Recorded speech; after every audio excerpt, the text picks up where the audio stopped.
오늘은 읽은 이 말씀을 가지고 예수님을 힘입고 삽시다. 예수님을 힘입고 삽시다. 그런 제목으로 말씀을 전하겠습니다. 오늘 읽은 이 성경 말씀은요, 사도 바울이 골로새 교회에 보낸 편지글이 되겠습니다. 골로새 교회는 사도 바울이 에베소에서 3년간 사역을 할 때 그 바울을 통해서 투란노에서 훈련을 받았던 에바브라에 의해서 세워진 교회가 되겠습니다. 성경에 보면 이 골로새 교회가 처음에는 복음 안에서 세워진 아주 건강한 교회였는데 시간이 지나면서 헬라 철학과 이단적 사상이 교회 안에 들어오면서 교회가 병들기 시작했습니다. 사도 바울은 이처럼 병든 교회를 바로잡기 위해서, 바로 세우기 위해서 바로 이 골로새서 편지를 쓰게 됩니다. 골로새서 1장 24절에 보면 이런 말씀이 있어요. 나는 이제 너희를 위하여 받는 괴로움을 기뻐하고 그리스도의 남은 고난을 그의 몸된 교회를 위하여 내 육체에 채우노라. 그런 말씀이 있습니다. 자, 그러니까 이 사도 바울은 골로새 교회의 잘못된 것, 교회의 건강을 해치는 이 모든 것들을 밝혀내서 주님의 교회를 건강하게 바로 세우는 것, 그래서 교회로 하여금 다시 복음의 능력을 회복하게 하는 것, 이것을 그리스도의 남은 고난이라고 말씀하고 있습니다. 이 일을 위하여 비록 주님의 교회가 여러 가지 어려움이 있고 이것을 바로 세우기 위해서는 거기에 괴로움과 고난이 따르겠지만 주님의 몸된 교회를 바로 세우는 일이라면, 이를 위하여 받는 괴로움이라면 기꺼이 감당하며 이 모든 고난을 자신의 육체에 채우겠다라고 그렇게 고백하고 있습니다. 자, 그러면 당시에 이 골로새 교회가 헬라 철학과 이단적 사상 이러한 것들이 들어오면서 교회가 약해지고 병들기 시작했다라고 했는데, 이 교회를 바로 세우고 성도를 건강하게 든든히 세우는 이 문제를 해결할 수 있는 해법이 무엇일까? 사도 바울은 17절에 그 해법을 제시하고 있습니다. 오늘 보면 17절이 뭐라고 합니까? 무엇을 하든지 말에나 일에나 다 주 예수의 이름으로 하고 그를 힘입어 하나님 아버지께 감사하라. 그렇게 말씀하고 있습니다. 무엇을 하든지 말에나 일에나 라는 말은요, 예수 믿는 성도가 말을 하든지 말뿐만 아니라 어떤 행동을 함에 있어서, 그러니까 이 말과 행동, 일 다 통틀어서 그리스도인의 삶의 전 영역을 말하는 것이죠. 예수 믿는 성도가 이 땅에 살아갈 때 삶의 전 영역에서 어떻게 하라 말입니까? 무엇을 하든지 다 예수의 이름으로 하라 라는 것입니다. 여기에 무엇을 하든지 다 예수의 이름으로 하라 라고 할 때 이 말이 꼭 무슨 말을 할 때 성도가 이 말은 예수님이 나에게 이렇게 말하라고 하셨어, 그렇게 말하라는 것이 아닙니다. 성도가 어떤 일을 할 때 꼭 이 일은 예수님이 나에게 이렇게 하라고 하셨으라고 행동하라는 말이 아닙니다. 자칫하면 성도가 그렇게 말하고 행동하는 것은요, 오히려 나를 위해서 예수님을 이용하는 경우가 되기 쉽습니다. 다만 예수 믿는 성도들에게 무엇을 하든지 말에나 일에나 다 주 예수의 이름으로 하라라는 것은 예수 믿는 성도에게는요, 반드시 하나님께 영광을 돌리고 예수의 이름을 높여야 할 사명이 있다라는 것입니다. 예수 믿는 성도는 절대로 살아갈 때 내 욕심대로 살면 안 되고 하나님의 영광을 위해 살아야 한다, 그 말입니다. 그런데 성도가 그렇게 살려면은 내 힘으로 되는 것이 아니고 반드시 예수 그리스도를 힘입지 않고서는 그렇게 살아갈 수가 없단 말이에요. 자, 그러면 예수 믿는 성도가 오늘 말씀의 제목처럼 예수님을 힘입어 살려면 어떻게 해야 될까? 예수님을 힘입어 살려면 이렇게 하라고 사도 바울은 오늘 성경을 통해 우리에게 가르쳐주고 있습니다. 그 첫 번째가 뭡니까?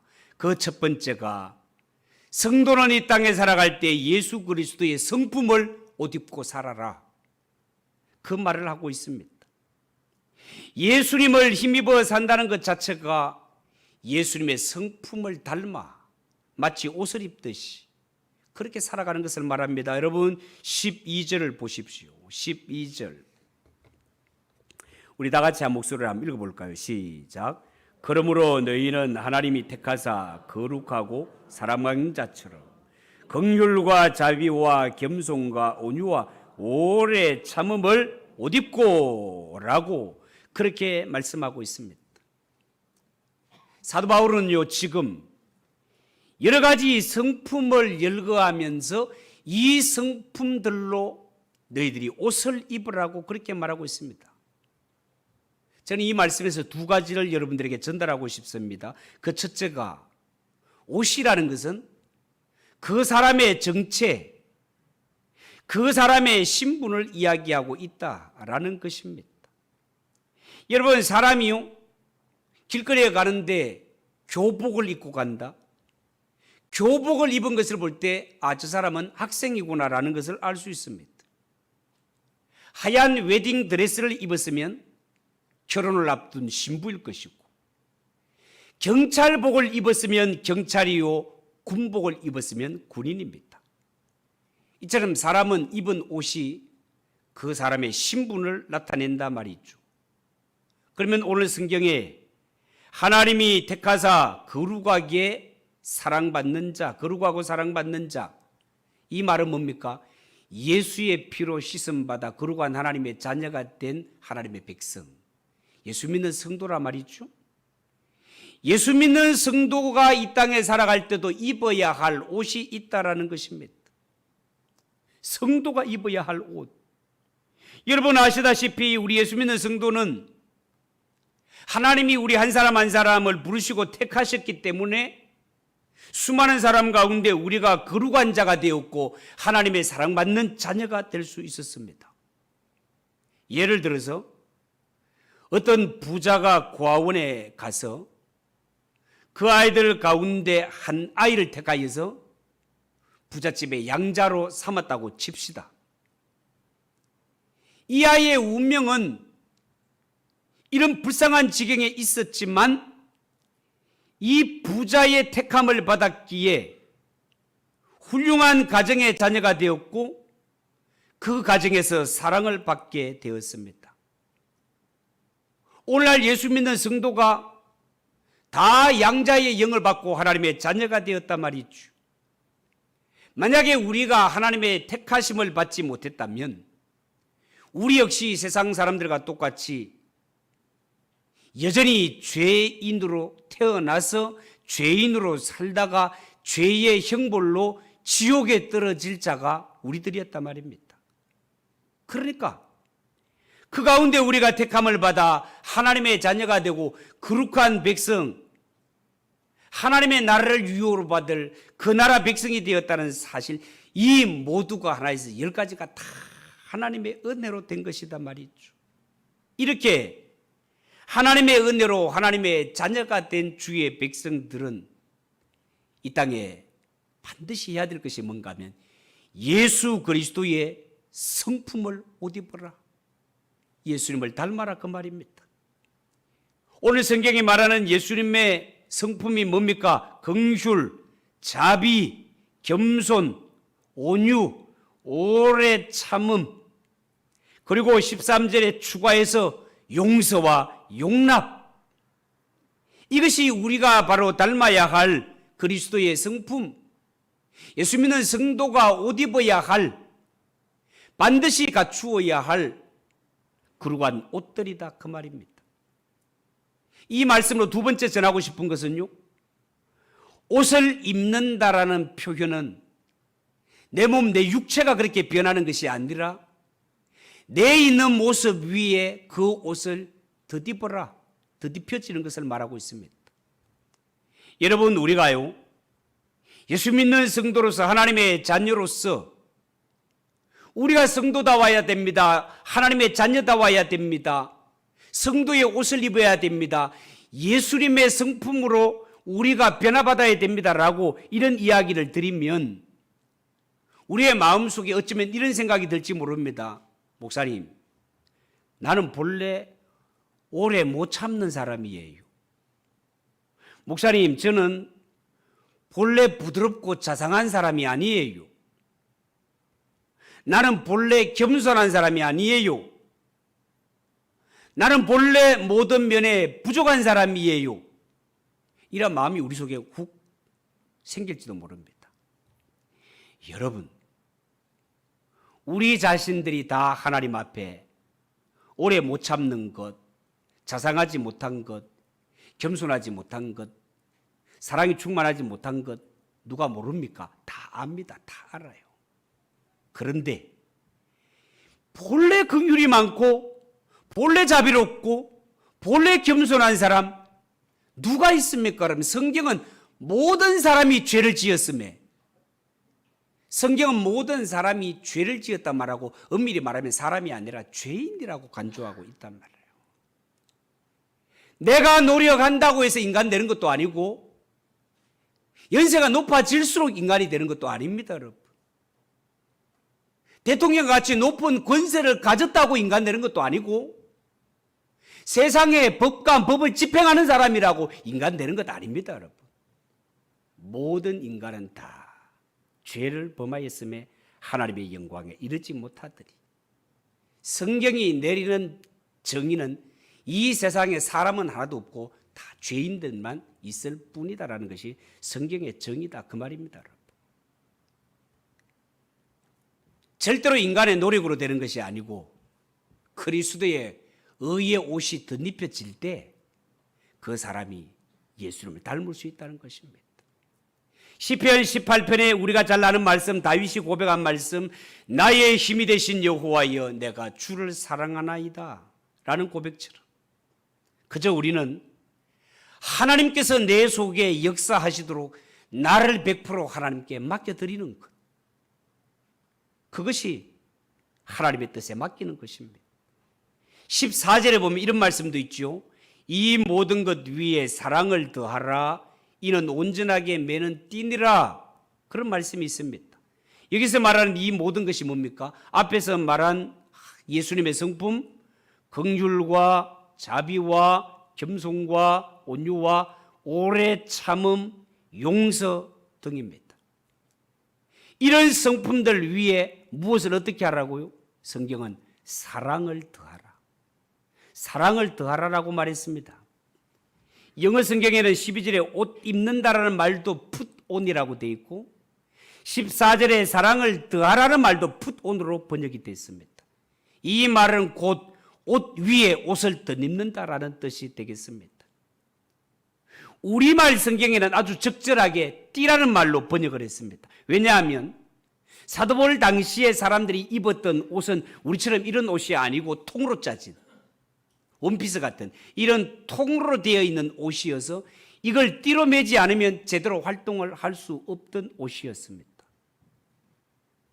당시에 띠로 옷을 매지 않으면 불편했던 것처럼 사랑이 없는 긍휼, 사랑이 없는 자비, 사랑이 없는 겸손, 사랑이 없는 온유, 사랑이 없는 오래 참음, 사랑이 없는 용서는 뭔가 모르게 불완전한 것이기 때문에 항상 나의 행동에 있어서 그 저변에는 사랑이 있는지를 자세히 살피라는 것입니다. 왜요? 모든 성품의 완성은 사랑이기 때문이라는 것입니다. 특히 여러분, 용서와 사랑이라는 것은 어떤 특정한 사람에게만 필요한 것이 아니라 우리 모두에게 필요한 덕목입니다. 모두가 사랑해야 되고 모두가 용서가 필요한 자들이다, 그 말이에요. 여러분, 예를 들어서 부모님이 자녀를 사랑하고 용서할 일들은 참 수도 없이 많이 있습니다. 그런데요, 때로는 자녀가 부모님을 용서해야 할 때도 있습니다. 이 문제가 평생 해결되지 않아서 평생을 살면서도 부모님에게 입었던 상처를 해결하지 못하여서 우울증이 오고 여러 가지 어려움 속에 살아가는 자들이 많이 있음을 보게 됩니다. 여러분, 특별히 자녀들은요, 부모님이 나에게 잘해준 것은 기억을 하지 못하고 가끔 섭섭하게 했던 것, 약속 안 지켰다는 것, 상처받았다는 것만 기억을 하고 자녀가 부모에게 불만을 가질 때가 있습니다. 부모님이 나에게 잘해준 98%는 기억을 하지 못하고 2% 잘못해 준 것만 기억하고 틈만 나면 부모님께 옛날에 나한테 이랬잖아요. 옛날에 나한테 이랬잖아요 라고 말한다면 이게 진짜 누구의 잘못일까요? 그런 마음을 갖고 평생을 사는 것이 과연 잘하는 것일까요? 입장을 바꾸어서 여러분, 만약에 하나님 아버지께서 우리가 그동안 하나님 앞에 살면서 실수한 것 많습니다. 잘못한 것 많습니다. 죄 지은 것 너무너무 많습니다. 그 하나님이 우리를 향하여 내 지은 죄와 허물을 잊지 않으시고 만날 때마다 나에게 지은 죄와 허물을 하나하나 따지신다면 하나님 앞에 우리의 마음이 어떻겠습니까? 반면에 나의 허물과 죄악을 낱낱이 알고 계시는 하나님, 불꽃 같으신 눈으로 살펴보셨던 하나님, 나의 형편을 다 아시는 하나님이심에도 불구하고 나는 죄인이고 나는 지금도 부족한 자이지만 그럼에도 불구하고 나를 사랑하시고 끊임없이 나를 용서해 주시는 하나님이시라면 그 하나님 앞에 우리의 마음이 어떻겠습니까? 하나님 앞에 죄송하기도 하고 감사하기도 하고 성은이 망각하지 않겠습니까? 여러분? 우리를 향하신 하나님의 마음, 우리가 하나님 앞에 지은 죄와 허물, 하나님 앞에 잘못했습니다라고 빌었던 이러한 것들을 하나님이 우리를 대하실 때는 그냥 컴퓨터 용어로 하면 삭제 정도가 아니라 하나님은 완전히 포맷을 지켜주시는 하나님이심을 믿으시기 바랍니다. 성경은 이 사실을 가리켜서 예수의 피로 우리를 완전히 새로운 피조물로 만드셨다라고 그렇게 말하고 있는 새로운 피조물, 완전히 그냥 포맷시켜버리고 새 것으로 만들어버렸다고 성경은 그렇게 말하고 있습니다. 이렇게 새로운 피조물이 된 우리는 정말 예수님 성분 닮아가야 할 성도라는 사실을 믿으시기 바랍니다. 두 번째, 성도가 이 땅에 살아가면서 예수를 힘입어 살아가기 위해서 어떻게 해야 되는가? 두 번째 모습은요, 그리스도의 평강이 나를 주장하도록 그렇게 사는 것입니다. 그렇다면 그리스도의 평강이라는 것이 도대체 뭡니까? 라고 물으신다면 요한복음 14장 27절에 이런 말씀이 있어요. 평안을 너희에게 끼치노니 곧 나의 평안을 너희에게 주노라. 내가 너희에게 주는 것은 세상에 주는 것과 같지 아니하리니 너희는 마음에 근심하지도 말고 두려워하지도 마라. 그렇게 말했습니다. 여러분, 예수님의 제자들이 예수님을 따라다닌 지 3년, 예수님의 공생애가 끝날 무렵 예수님께서 제자들에게 말씀하시기를 제자들을 이 세상에 두고 예수님 홀로 떠나신다는 거예요. 예수님만 믿고 따랐는데 예수님이 우리를 두고 떠나신다는 말에 제자들의 마음속에 염려와 근심, 두려움이 임하였습니다. 그렇지만 예수님은 십자가의 고통과 그 모진 죽음을 앞에 두고서도 누가 보아도 마음에 평강이 충만했습니다. 그렇게 평강으로 충만했던 예수님, 두려움에 사로잡히는 제자들에게도 나의 평안을 너희에게 주노라 말씀하셨습니다. 고통과 죽음 앞에서도 빼앗기지 않는, 세상이 알지 못하는 이 평안, 최고의 선물을 예수님이 제자들에게 주시겠다라는 거예요.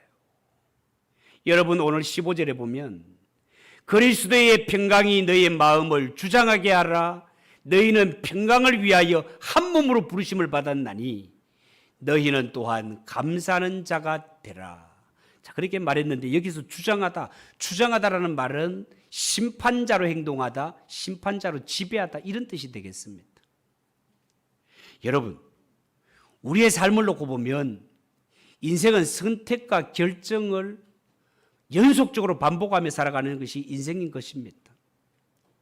이 선택이 앞으로 나의 삶을 어떻게 바꿀까를 생각하면 근심이 되기도 합니다. 두렵기도 합니다. 그래서 선택을 함부로 하지 못합니다. 어쩌면 순간의 선택이 영혼을 좌우할 수도 있기 때문에 선택이라는 것이 너무나 중요한 겁니다.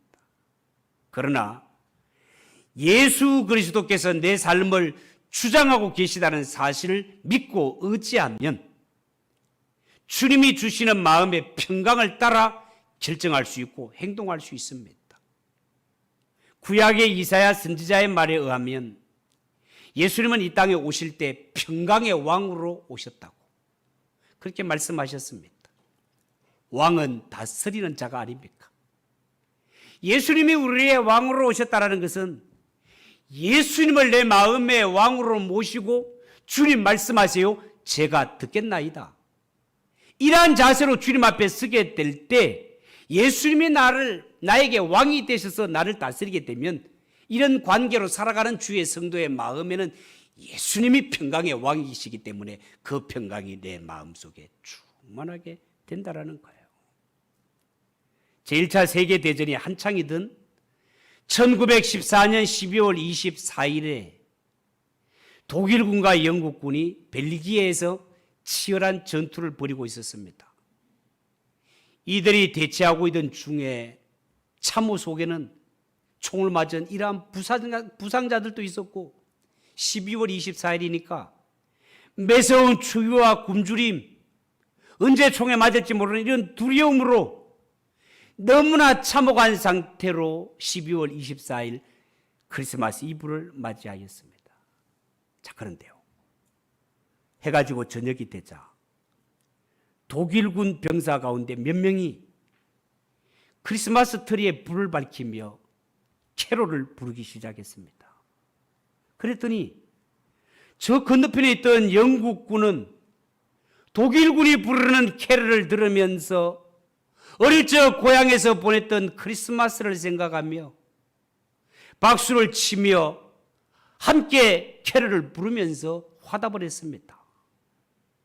전쟁 중이었지만 마음이 통한 이들은 서로가 참호에서 나와서 걷기 시작했고 서로가 만나 악수를 하며 먹을 것을 나누고 부상자를 치료하며 잠시나마 휴전을 하고 성탄의 평화를 누렸다고 합니다. 전쟁 중에. 놀랍지 않습니까? 여러분, 예수 믿고 구원하던 성도는요 바로 평강을 위해 한 몸으로 부르심받은 자들입니다. 예수 그리스도께서 이 땅에 오셔서 하나님과 죄인들 사이에 원수되었던 사이를 화목시키고 회복시키기 위하여 행하신 일들을 생각할 때 우리 모두는 이 땅에 그리스도의 평강이 나타나 평화의 왕이신 예수님께서 우리의 심령을 비롯하여 정말 우리 모두를 다스려 주기를 간절하게 바라는 소망이 불을 듯 일어나지 않습니까? 세상살이가 아무리 힘겨운 싸움이라고 해도 세상살이가 마치 전쟁터를 방불케 하는 세상이라 하더라도 예수 그리스도를 힘입어 살게 되면 사람의 마음속을 예수님께서 지배하게 됩니다. 아무리 교회라고 해도 죄인들이 모이는 곳이기 때문에 교회도 갈등과 다툼이 없을 수 없지만 우리가 평강을 위해 한 몸으로 부르심 받은 자들이기 때문에 예수 믿는 성도들은 반드시 예수님 닮아 평화를 이루어낼 수 있는 잠재력을 가진 자들이 예수 믿는 성도입니다. 믿으시고 실천하는 성도들이 되시를 축복합니다. 여러분들이 들어가는 가정이 평화롭고 여러분들이 생활하는 교회가 평화롭고 여러분들이 사는 직장이 평화롭고 여러분이 사는 이 나라가 평화로운 일에 여러분들이 쓰임받는 성도들이 되시를 축복합니다. 마지막으로 예수를 힘입어 살기 위해서 어떻게 해야 되는가? 그리스도의 말씀이 마음에 풍성하게 해야 됩니다. 16절이 그렇게 말하고 있습니다. 16절 보십시오. 그리스도의 말씀이 너희 속에 풍성히 거하여 라고 했는데 이 말의 헬라 말에 보면 이 말은 명령형으로 되어 있습니다. 명령력으로 바꾸면 어떻게 되는가 하면 너희 속에 그리스도의 말씀이 풍성히 거하게 하라 라는 뜻이 되겠습니다. 그렇게 될 때 모든 지혜로 가르치고 권면하고 시와 찬송으로 하나님을 예배할 수 있다라는 뜻이 되겠습니다.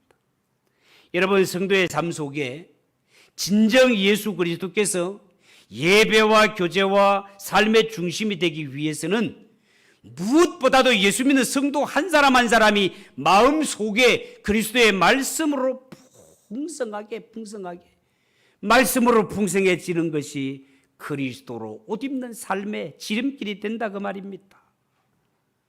고대 철학자 아리스토텔레스는요, 자연은 진공을 싫어한다는 유명한 말을 남긴 적이 있는데요, 자연은 진공을 싫어한다라는 말은 우리가 살고 있는 이 세상, 물리적 세상이든 영적 세상이든 비어있는 상태로 그대로 내버려 두지 않는다는 말입니다.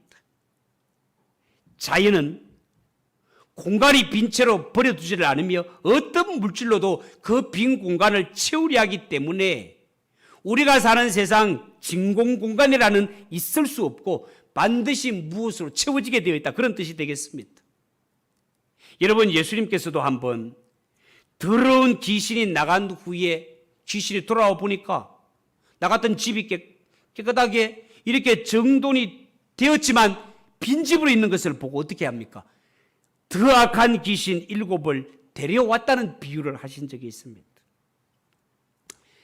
예수 믿는 성도가 이전에는 우상을 섬기고 미신과 이러한 음란과 제약으로 우글우글거리던, 예수 모를 땐 죄인지도 알지 못하고 우리의 속을 더러운 것으로 우글우글 그렇게 살았다 하더라도 예수 믿고 구원받아 하나님의 자녀가 되고 성령이 들어왔을 때 우리가 죄사함을 받고 우리가 마음속을 깨끗하게 받았다면 예수 믿고 우리 속에 더러운 것들이 청소된 비어있는 상태로 내버려 두면 안 되고 그 다음에 후속 조치를 해야 될 일이 있다 그 말입니다. 그게 뭐라 말입니까? 우리 속을 성령으로 충만하게, 우리 속을 그리스도의 말씀으로 충만하게 채워야지. 그렇게 하지 않으면 더 더러운 것들이 틈을 엿보고 들어오는 것이 세상의 원리다 그 말입니다.